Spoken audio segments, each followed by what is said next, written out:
कभी सोचा है कि बिना एक भी लाइन कोड लिखे अपनी खुद की बिजनेस ऐप बनाई जा सकती है?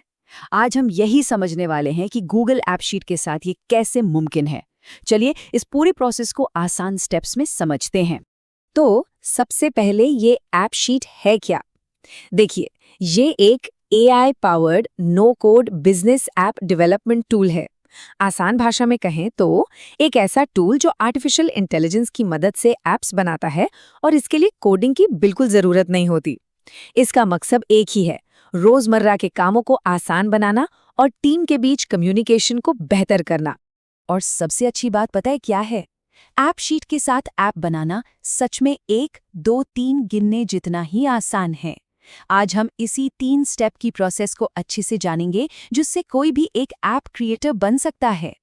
तो आज का हमारा सफर कुछ इस तरह का रहेगा।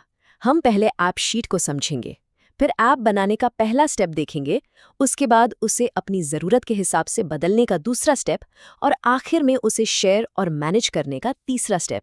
और हाँ, हम ये भी बात करेंगे कि इस नो कोड तरीके का आखिर फ़ायदा क्या है।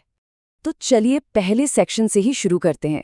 ऐप शीट आखिर है क्या, और ये नो कोड डेवलपमेंट का जो वादा करता है वो कैसे किसी को भी ऐप बनाने की पावर दे सकता है। अब आता है सबसे ज़रूरी और पहला कदम, अपनी ऐप को बनाना।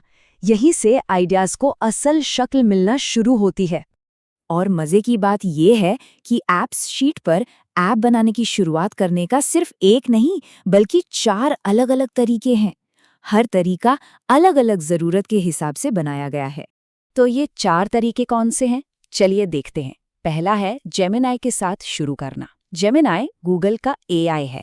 आप इसे बस अपनी भाषा में बताइए कि कैसी ऐप चाहिए। जैसे मुझे स्टॉक मैनेज करने के लिए एक ऐप चाहिए, और ये आपके लिए एक ऐप तैयार कर देगा। ये तरीका तब बेस्ट है जब कोई खास तरह की ऐप बनानी हो। दूसरा तरीका है अपने मौजूदा डेटा का इस्तेमाल करना। सोचिए कि आपके पास सारी जानकारी पहले से ही गूगल शीट में है।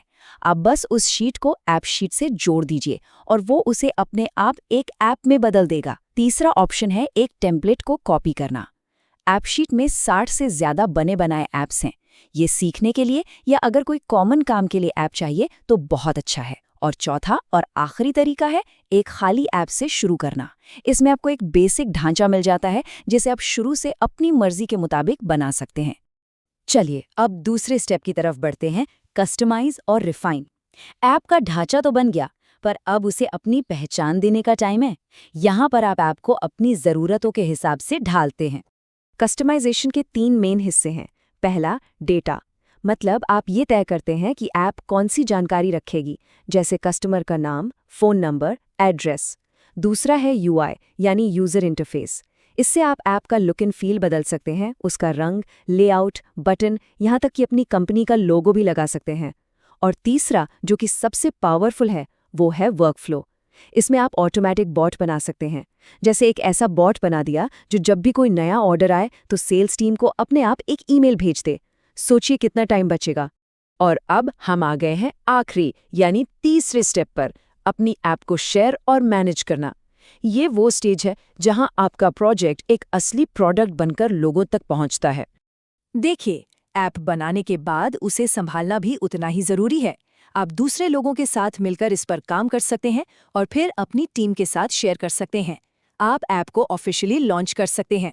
इसमें वर्जनिंग का एक कमाल का फीचर है जो आपके हर बदलाव का रिकॉर्ड रखता है। मतलब अगर कुछ गड़बड़ हो जाए तो आप आसानी से पुराने वर्जन पर वापस जा सकते हैं।